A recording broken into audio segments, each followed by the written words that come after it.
Bom, na aula passada a gente falou como a gente constrói o reflectograma a partir dos raios que vão sendo traçados na sala e coletados pelo receptor. A gente não falou especificamente de como o algoritmo de ray tracing funciona, mas a gente falou do ponto de vista do receptor como que esse reflectograma vai sendo computado. Esse reflectograma, lembrando, é um gráfico que nos dá no eixo Y a energia das ondas, dos raios que vão chegando no receptor, e no eixo X, o tempo de chegada desses raios, certo? Bem, importante saber que o reflectograma ele não é a resposta impulsiva da configuração sala-fonte-receptor, certo?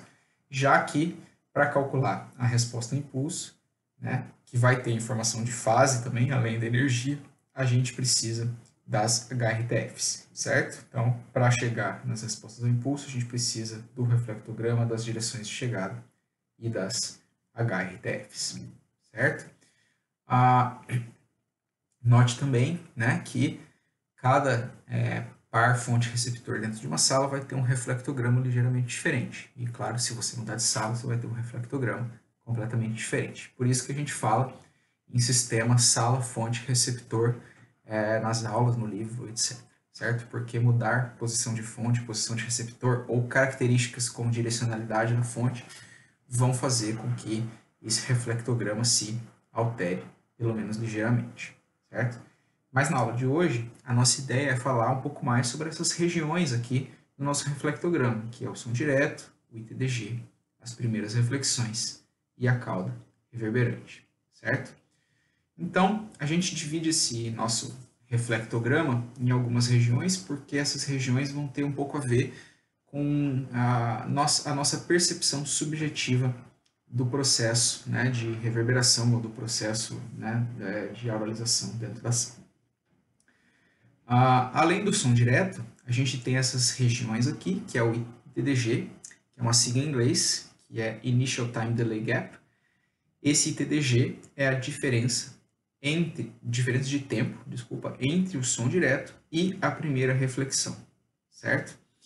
A gente tem uma região com baixa densidade de reflexões, que são as nossas primeiras reflexões, ou early reflections, e a gente vai ter a nossa cauda reverberante, né, que é a nosso reverberation tail, ou late reflections, que são as reflexões tardias. Essas reflexões com mais densidade, né, de reflexões por segundo. Tá? Então, o que significa cada uma dessas regiões para o nosso processo cognitivo? Né? O ITDG, esse intervalo de tempo, então, entre o som direto e a primeira reflexão. O que vocês acham, por exemplo, que seria a relação entre o ITDG e o tamanho da sala? Tá? Vocês podem fazer essa reflexão, dá um pause no vídeo. Certo?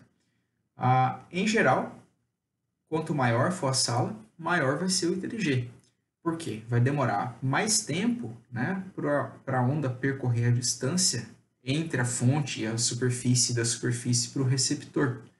Então, a tendência é que, para uma sala maior, a gente tenha um ITDG um pouco maior. Então, essa região aqui, esse tempo, ele tem um pouco a ver, ele está um pouco relacionado à nossa percepção do tamanho do espaço, certo? Quão grande é o espaço que a gente está inserido, ou que o nosso áudio está sendo renderizado, certo? Também existe uma distância, né? Vocês podem se perguntar qual é a relação do ITDG com a distância entre fonte e receptor e entre receptor e superfícies. Né? E a gente, isso é um pouco mais difícil de analisar, depende muito da configuração de onde está a fonte, de onde está o receptor, mas a gente tem uma tendência de que o ITDG seja menor para maiores distâncias, ou seja, quanto mais distante a gente estiver da fonte, menor vai ser a diferença de distância entre a fonte e o receptor e a primeira reflexão e o receptor. Né? Porque a gente vai ter ali um problema de trigonometria simples. Né? A onda viaja até o receptor e viaja uma distância grande, bate na parede e volta para o receptor. Então, essa diferença de distância ela não é tão grande quando a distância do receptor da fonte aumenta significativamente, certo? E a gente vai ter outras implicações interessantes que estão um pouco mais bem descritas no livro, eu acho, com relação à posição do receptor na sala, se ele se aproxima das paredes, por exemplo, laterais, o TDG tende a diminuir um pouco, se ele se afasta, o TDG tende a aumentar. Então, o ITDG tem a ver com essas questões, certo? Então, ele é importante na percepção do tamanho do espaço e na percepção aí de distância, fonte receptor e receptor superfícies, certo? A gente tem uma percepção de eco quando o ITDG fica maior do que 50 milissegundos e a diferença energética entre o som direto e a primeira reflexão fica maior do que 20 dB. Então, por exemplo, se a gente tiver essa diferença aqui de 50 milissegundos e essa diferença energética for maior do que 20 dB, imaginando que o 20 dB está aqui, por exemplo, nessa faixa, e a gente tiver uma energia um pouco maior aqui, a gente vai perceber isso como eco, ou seja, a gente vai escutar o som direto e a reflexão com sons distintos. À medida que o ITDG aumenta, por exemplo, para 100 milissegundos, por exemplo, se eles estivessem mais espaçados, esse limiar aqui diminui, certo? Ou se, na verdade, aumenta, né? A gente vai ter um limiar aqui, digamos, ao invés de estar em 20 dB, a gente vai estar em 30 dB. Então, qualquer coisa ligeiramente acima de 30 dB, por exemplo, para 100 milissegundos, a gente vai perceber como eco. Os números não são exatamente esses, né? O número que a gente tem mais bem registrado é esse, de 50 milissegundos e 20 dB, mas saibam que, à medida que a gente aumenta o TDZ, né, esse limiar energético aí também, né, vai ser relaxado. Então, quanto mais distante tiver um do outro, mais baixo pode ser a energia da reflexão para a gente percebê-la como eco, né? É um grande problema em recintos muito grandes, como igrejas, por exemplo, bem grandes, essas catedrais bem grandes, que tem um padre, um pastor falando lá no começo, aí o som se propaga até o final e volta ali. Então, nas primeiras fileiras, a gente tem um problema que às vezes é um problema de eco que leva a uma perda de inteligibilidade bastante significativa, certo? Bom, só para complementar essa questão do eco, a gente não tem nenhum parâmetro acústico que quantifica a possibilidade de eco. O único que a gente tem por enquanto é essa questão aqui da relação do ITDG e da relação energética entre som direto e primeiras reflexões. Bom, as primeiras reflexões, né, essa região aqui onde a gente tem baixa densidade de reflexão, são tipicamente reflexões de ordem aí inferior a 5, então são raios que refletiram menos que 5 vezes na sala, tipicamente. Por causa disso, né, por causa do menor número de reflexões, elas têm maior magnitude, né, do que na cauda reverberante, e elas contribuem bastante para a percepção de amplitude do som direto e também para aspectos direcionais, né, especialmente as reflexões que chegam no plano aqui azimuth ou lateral, né, por causa das nossas duas orelhas. Então, as primeiras reflexões elas vão contribuir, né, significativamente para a percepção de amplitude do som direto e para a formação da nossa imagem sonora da sala. Tá? Nosso sistema auditivo, né, ele é sensível à direção de chegada, por isso que a gente precisa computar essa direção de chegada. Isso acontece porque a gente tem uma cabeça e duas orelhas, né, e a gente percebe diferenças de intensidade do som que chegam entre a orelha esquerda e a orelha direita, e diferenças no tempo de chegada entre a orelha esquerda e a orelha direita, certo? Então, essas diferenças o cérebro usa para compor uma imagem, né, sonora do ambiente onde a gente está inserido, certo? Então, para nós, as primeiras reflexões na sala, elas vão ser muito importantes na composição dessa imagem sonora, tá? Elas que o cérebro vai conseguir distinguir mais, porque elas têm uma densidade de reflexão menor, então o cérebro consegue trabalhar com essa densidade para perceber como que a gente está como que o espaço é diferente, certo? Então, essas primeiras reflexões é de suma importância que a gente as calcule da maneira mais correta possível, certo? E Pode acontecer até alguns efeitos de aberração, né? Quando essas reflexões forem muito intensas, né? Tiverem intensidades ali próximas, às vezes, do som direto, a gente pode ter uma impressão de mudança de imagem, né? Da imagem, ao invés da gente localizar a imagem lá no palco, lá na onde a fonte estava, a gente acaba localizando, a reflexão acaba nos perturbando e a gente parece que tem um som vindo da parede. Isso acontece quando a gente está muito perto das superfícies. Por isso que normalmente, às vezes em teatros, a gente evita deixar os receptores muito perto das paredes, certo? A gente usa ali as fileiras para passarela, etc., para não colocar as pessoas exatamente muito perto das superfícies refletoras, porque haveria esse tipo de problema. Tá? E, finalmente, a cauda reverberante, né? Ela é essa última região aqui do nosso reflectograma, né? Ela é uma região em que a gente tem uma alta densidade de reflexões, porque a densidade de reflexões aumenta aí proporcionalmente ao tempo ao quadrado, né? É uma região que se estende muitas vezes além dos 50 milissegundos lá do eco, né? Então, por que será que a gente não percebe eco com reverberação, né? A gente percebe um som contínuo, estendido, mas a gente não percebe dois sons distintos, como no eco. Isso acontece porque a ordem das reflexões ela é tão alta que a energia delas vai ser baixa, e aí a gente vai ficar abaixo ali do nosso limiar de audição de eco, tá?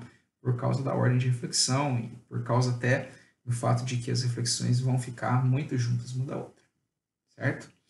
Bom, a cauda reverberante, ela vai ser percebida ali como uma extensão do impulso original, prolongando a sua duração, certo? E não como eco, é diferente. Então, a gente tem um termo técnico para eco, quando a gente percebe duas reflexões, som direto e uma reflexão de maneira distinta, como dois sons, né, repetidos, e a reverberação é outra coisa, né, é essa prolongação do impulso original, certo?